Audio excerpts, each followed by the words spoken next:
So I saw Jed York owns the San Francisco 49ers, a fairly low profile outside of the Bay Area. We know Robert Kraft or we know Jerry Jones. He's a little bit more under the radar, like a Stan Kroenke. You know him in the town he's in, but, you know, he's not out in the press a lot. But he said yesterday, Brock Purdy deal is going to get done. Here is Jed York on this contract that is looming. We want to make sure that Brock is a long-term partner. We want to make sure that he's a part of our team for a long time. And it's a decision, I don't know exactly when we made it, but it was somewhere in the middle of the season, knowing that you can start negotiating at the end of the third year. And it's like, all right, like, he's our guy. And if he's our guy, you have to know that and make those decisions. And that's where we are right now. And he's Kyle's guy, and that's the key. His passer rating was 13th. His completion percentage was 17th. Wins, he was 18th. This is all about Kyle Shanahan. The franchise is Kyle's. Kyle and Sean McVay, they're the franchise. It doesn't always work that way. In Philadelphia, Howie Roseman is the soul and the centerpiece. He's the leading voice. In Kansas City or Green Bay, it's shared among many people.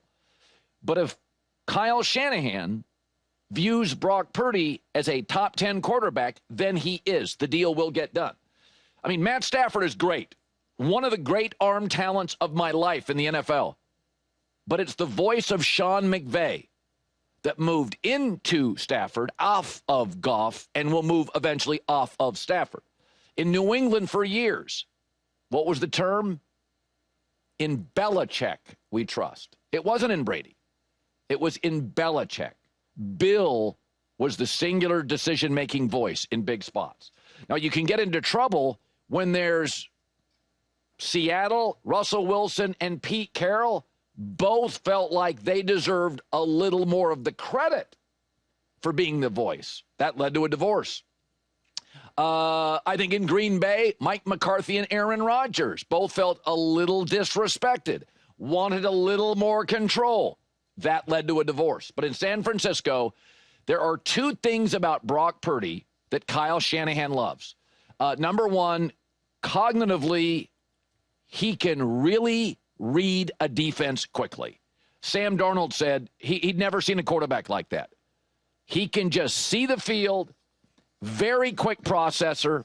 And the second thing is, and for a smaller quarterback, this is rare, he'll let her rip. He will absolutely let her rip. He was fourth in big-time 20-plus yard passing plays, and that was without Brandon Ayuk. He'll let it go. He sees the play quickly, he processes uber quickly, and then he lets her rip. Garoppolo wouldn't do that. Trey Lance wouldn't do that. They'd hold the ball. They didn't have that arm confidence. Purdy does.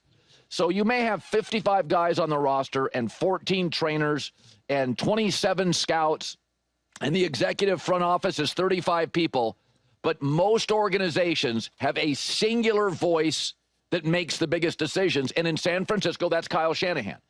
Now, he didn't have a ring. He's lost big leads in big games, and there are some skeptics, and I do think sometimes Kyle Shanahan is too tied to the play sheet. McVay is willing to blow it up second quarter, third quarter, and start over. Shanahan, not as much, but Purdy's going to get the bag, because Kyle Shanahan believes he's a top 10 quarterback. And this whole sport is belief. Do you believe in yourself? Do you believe in the quarterback? And in San Francisco, yes and yes. That's your answer, and that's why he'll get the bag.